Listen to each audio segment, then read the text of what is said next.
स्वाति मालीवाल पिटाई कांड में स्वाति मालीवाल ने जो एफआईआर करवाई है, उस एफआईआर की कॉपी इस वक्त एबीपी न्यूज पर मेरे हाथ में है। और ये जो एफआईआर की कॉपी है, इसमें स्वाति मालीवाल ने बड़े गंभीर आरोप लगाए हैं। शिकायत पे मालीवाल ने गंभीर आरोप लगाए हैं अपनी। मालीवाल की तरफ से बताया गया है कैसे बाकायदा उनकी पिटाई की गई, उन्हें धमकाया गया, उनके साथ गाली गलौज की गई। विभव ने मुझे गालियां दी, ये कहा स्वाति मालीवाल ने, और बाकायदा उन्होंने कोट किया है।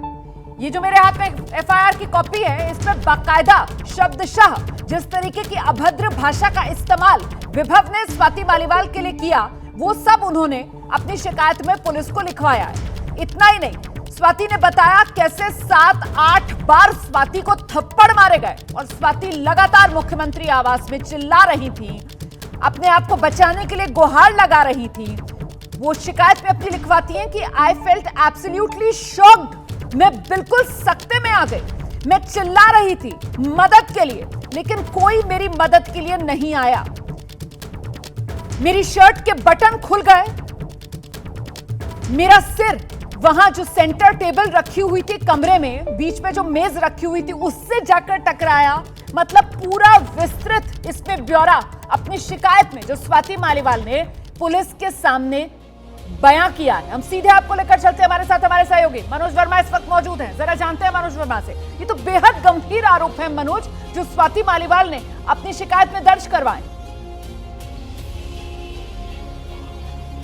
जी बिल्कुल, देखिए रोमाना, बेहद गंभीर आरोप जो है वो स्वाति मालीवाल ने जो है वो विभव के ऊपर लगाए हैं। और जिस तरीके से इसमें पूरा डिस्क्राइब किया है स्वाति मालीवाल ने कि वो 13 तारीख को सीएम हाउस में पहुंची थी, वहां पर उन्होंने मैसेज भिजवाया कि अरविंद केजरीवाल से मिलना चाहती हैं, लेकिन उनको शुरुआत में अंदर नहीं जाने दिया गया। और उसके बाद विभव को भी उन्होंने व्हाट्सएप के जरिए संपर्क किया और उसके बाद वो ड्राइंग रूम के अंदर चली गई। ड्राइंग रूम में जब वो बैठी हुई थी तब विभव वहाँ पर पहुँचा और अचानक से उनके साथ मारपीट करने लगा। 7-8 बार उन्होंने जो है उनको थप्पड़ मारा, इसके अलावा भी लात घूसे भी मारे। इतना ही नहीं, आखिरी में जब वो 112 नंबर यानी कि पुलिस को कॉल करने वाली होती है, तब एफआईआर में साफ तौर पर लिखा हुआ है कि विभव की तरफ से ये कहा गया कि आपको जो करना है वो कर लीजिए, आपको जमीन में गाड़ देंगे, ये तक एफआईआर के अंदर लिखा हुआ है। तो कहीं ना कहीं बेहद गंभीर आरोप हैं जो इस पूरी एफआईआर के अंदर लगाए गए हैं। इसके बाद इसमें साफ तौर पर यह भी लिखा है कि वो रोती रही, चिल्लाती रही, बचाने के लिए लोगों को बुलाती रही, लेकिन वहां पर उनको बचाने के लिए कोई भी नहीं पहुंचा। वो वहीं फर्श पर बैठकर रोने लगी। इसके बाद किसी तरीके से हिम्मत जुटा करके वो वहां से बाहर निकली। बाहर से उन्होंने ऑटो लिया और वो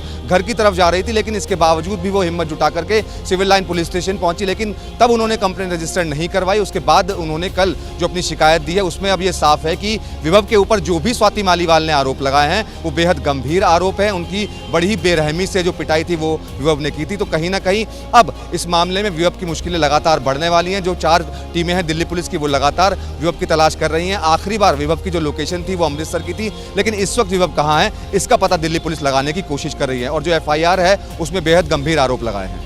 मनोज, लेकिन सिर्फ विभव की मुश्किलें क्यों? स्वाति मालीवाल साफ तौर पर अपनी शिकायत में कह रही हैं कि वो बाकायदा चीख रही थी, चिल्ला रही थी मदद के लिए, और कोई उनकी मदद के लिए आगे नहीं आया। सीएम आवास, जहां पर सुरक्षा के इतने इंतजाम होते हैं, सीएम आवास जहां पर खुद मुख्यमंत्री अरविंद केजरीवाल उसी घर में मौजूद है, उनका परिवार मौजूद है, और कोई मदद के लिए नहीं आया। और एक लड़की जो राज्यसभा की सांसद भी है, उसी पार्टी से जुड़ी हुई है, उसकी ऐसी बेरहमी से पिटाई होती रही। मामला वाकई में बेहद गंभीर। जैसे ही घड़ी का काटा दोपहर 2:30 पे आए, बबीता जी का दिल सास बहू साजिश के लिए मचल जाए। और ये है इनकी बहू, पूरे दिन ऑफिस की टेंशन हो जाए गॉन जब ये करें अपना फेवरेट शो फ्री टाइम पे ऑन। इनकी तरह आप भी देखिए अपना फेवरेट शो अपने टाइम पर और डाउनलोड कीजिए एबीपी लाइव ऐप अपने स्मार्ट टीवी पर।